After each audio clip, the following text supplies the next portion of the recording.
Hi friends, ನಮಸ್ತೆ ಎಲ್ರಿಗೂ. ಮತ್ತೊಮ್ಮೆ ಪಲ್ಲವಿ ಅಮಿತ್ ಲೈಫ್ ಸ್ಟೈಲ್ ಚಾನಲ್ಗೆ ಎಲ್ರಿಗೂ ಸ್ವಾಗತ. ಇವತ್ತಿನ ಸ್ಪೆಷಲ್ ಸಿಹಿಯಾದ ತಂಬಿಟ್ಟು. ಬನ್ನಿ ನೋಡೋಣ ಯಾವ ಥರ ಮಾಡೋದು ಅಂತ.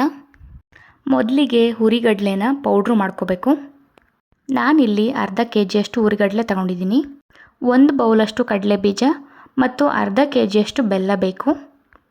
ಮೊದಲಿಗೆ ಬೆಲ್ಲನ ಸ್ವಲ್ಪ ಪುಡಿ ಮಾಡಿ ಅದಕ್ಕೆ 1 ಲೋಟದಷ್ಟು ನೀರು ಹಾಕಿ ಕಾಯ್ಸೋಕ್ಕಿಟ್ಟಿರಬೇಕು. ಆಮೇಲೆ 1 ಬೌಲಷ್ಟು ಕಡಲೆ ಬೀಜ ತೊಗೊಂಡು ಒಂದು ಬಾಣಲಿಯಲ್ಲಿ ನಿಧಾನಕ್ಕೆ ಹುರ್ಕೊಂಡು ಸಿಪ್ಪೆ ಸ್ವಲ್ಪ ಒಂಬಣ್ಣ ಬರೋವರೆಗೂ ಹುರಿದು ಅದಾದಮೇಲೆ ಸಿಪ್ಪೆ ತೆಗೆದು ಇಟ್ಕೋಬೇಕು. ಇದ್ರ ಜೊತೆಗೆ ನಾನು ಕೊಬ್ಬರಿ ತುರಿನ ತುರ್ಕೊಂಡಿದ್ದೀನಿ. ಜೊತೆಗೆ ಸ್ವಲ್ಪ ಒಣಶುಂಠಿ ಮತ್ತು ಏಲಕ್ಕಿ ಪೌಡರ್ ಕೂಡ ಬೇಕು. ಕಡಲೆನ ಪೌಡರ್ ಮಾಡ್ಕೊಂಡಾದಮೇಲೆ ಅದೇ ಜಾರಿಗೆ ಕಡಲೆ ಬೀಜ ಹಾಕಿ ಸ್ವಲ್ಪ ತರಿಯಾಗಿ ರುಬ್ಕೋಬೇಕು. ಒಂದು ಅಗಲವಾದ ಪಾತ್ರೆ ತಗೊಂಡು ಅದಕ್ಕೆ ಮೊದಲಿಗೆ ಕಡಲೆ ಇಟ್ಟು ಅದ್ರ ಜೊತೆಗೆ ಏಲಕ್ಕಿ ಶುಂಠಿ ಪೌಡರು ಮತ್ತು ಪುಡಿ ಮಾಡಿರುವಂಥ ಕಡಲೆ ಬೀಜ ಜೊತೆಗೆ ಕೊಬ್ಬರಿ ತುರಿ ಎಲ್ಲದನ್ನು ಸೇರಿಸಿ ಫಸ್ಟು ಚೆನ್ನಾಗಿ ಕಲಿಸ್ಕೋಬೇಕು. ಚೆನ್ನಾಗಿ ಮಿಕ್ಸ್ ಮಾಡ್ಕೊಂಡಾದಮೇಲೆ ಅದಕ್ಕೆ ನಾವೇನು ಬೆಲ್ಲದ ಪಾಕ ಕಾಯಿಸಿರ್ತೀವಲ್ಲ ಆ ಬೆಲ್ಲದ ಪಾಕನ ನಿಧಾನವಾಗಿ ಸೋಸ್ಕೊಂಡು ಅದಕ್ಕೆ ಎಷ್ಟು ಬೇಕೋ ಅಷ್ಟು ಆ್ಯಡ್ ಮಾಡ್ಕೊತ ಹೋಗಬೇಕು. ಬೆಲ್ಲದ ಪಾಕ ತುಂಬ ಗಟ್ಟಿನೂ ಇರಬಾರ್ದು, ತುಂಬ ತೆಳುನೂ ಇರಬಾರ್ದು, ಒಂದು ಸ್ವಲ್ಪ ಮೀಡಿಯಮ್ ಆಗಿರಬೇಕು. ಇದೇ ಥರ ಸ್ವಲ್ಪನೇ ಅದಕ್ಕೆ ಸೋಸ್ಕೊಂಡು ಆ್ಯಡ್ ಮಾಡ್ಕೊತಾ ಹೋಗಬೇಕು. ಆಮೇಲೆ ಒಂದು ಸ್ಪೂನ್ ತಗೊಂಡು ನಿಧಾನವಾಗಿ ಕಲಿಸ್ಕೊತಾ ಇರಬೇಕು. ಬೆಲ್ಲದ ಪಾಕ ತುಂಬ ಬಿಸಿ ಇರುತ್ತೆ, ಹಾಗಾಗಿ ನಾವು ಕೈಲಿ ಕಲಸೋಕ್ಕಾಗಲ್ಲ.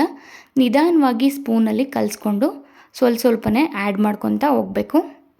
ಉಂಡೆ ಕಟ್ಟೋಕ್ಕೆ ಎಷ್ಟು ಬೆಲ್ಲದ ಪಾಕ ಬೇಕೋ ಅಷ್ಟನ್ನು ನಿಧಾನವಾಗಿ ಸೋಸ್ಕೊಂಡು ಆ್ಯಡ್ ಮಾಡ್ಕೊತಾ ಹೋಗಬೇಕು.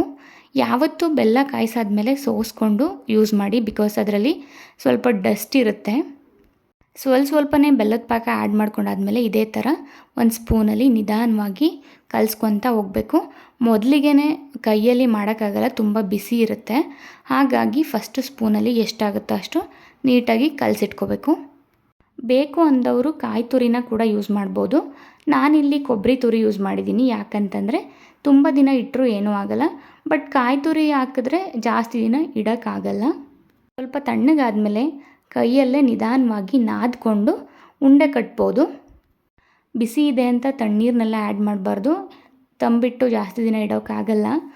ನಿಧಾನವಾಗಿ ತಣ್ಣಗಾದಮೇಲೆ ಕೈಯಲ್ಲೇ ನಾದ್ಕೊಂಡು ಉಂಡೆ ಕಟ್ಕೊತಾ ಹೋಗಬೇಕು. ಏನಾದರೂ ಬೆಲ್ಲದ ಪಾಕ ಕಮ್ಮಿ ಆಯಿತು ಅಂತ ಅಂದರೆ ಸ್ವಲ್ಪನೇ ಅದಕ್ಕೆ ಆ್ಯಡ್ ಮಾಡ್ಕೊಳ್ಳಿ. ಅಷ್ಟಕ್ಕೆ ಆಲ್ರೆಡಿ ಬೆಲ್ಲದ ಪಾಕ ಸ್ವಲ್ಪ ತಣ್ಣಗಾಗಿರುತ್ತೆ. ಎಲ್ಲವನ್ನು ಈಗಲೇ ಉಂಡೆ ಕಟ್ಟಿ ಸ್ಟೋರ್ ಮಾಡ್ಕೊಂಡು ಇಟ್ಕೊಂಡ್ರು 10-15 ಡೇಸ್ವರೆಗೂ ಏನೂ ಆಗಲ್ಲ. ನಾನಿಲ್ಲಿ ಎಲ್ಲವನ್ನು ಒಂದೇ ಸಲ ಉಂಡೆ ಮಾಡಿಟ್ಕೊಂಡಿದ್ದೀನಿ. ಎಷ್ಟು ನಾದ್ಕೊತೀವೋ ಅಷ್ಟು ಚೆನ್ನಾಗಿ ಉಂಡೆ ಬರುತ್ತೆ, ಬಿರುಕು ಬಿಡಲ್ಲ. ಆವಾಗ ನಿಮ್ಗೇನಾದರೂ ಥರ ಬಿರುಕು ಬಿಡುತ್ತೆ ಅಂತ ಅನಿಸಿದ್ರೆ ಸ್ವಲ್ಪ ಮತ್ತೆ ಬೆಲ್ಲದ ಪಾಕನ ಆ್ಯಡ್ ಮಾಡ್ಕೊಳ್ಳಿ. ಆದಷ್ಟು ಸ್ಮೂತಾಗಿ ಮಾಡಿದ್ರೂ ಏನೂ ಪ್ರಾಬ್ಲಮ್ ಇಲ್ಲ.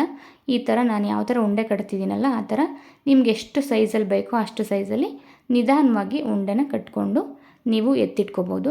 ಈ ಉಂಡೆಗಳು 10-15 ದಿನದವರೆಗೂ ಏನೂ ಆಗಲ್ಲ.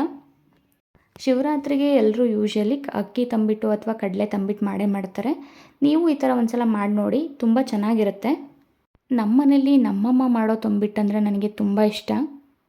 ತುಂಬ ಕಮ್ಮಿ ಇಂಗ್ರೀಡಿಯೆಂಟ್ಸಲ್ಲಿ ತುಂಬ ಕ್ವಿಕ್ಕಾಗಿ ಶಿವರಾತ್ರಿ ಹಬ್ಬದ ಸ್ಪೆಷಲ್ ಕಡಲೆ ತಂಬಿಟ್ಟು ಮಾಡೋದನ್ನ ನಾನಿಲ್ಲಿ ತೋರಿಸ್ಕೊಟ್ಟಿದ್ದೀನಿ.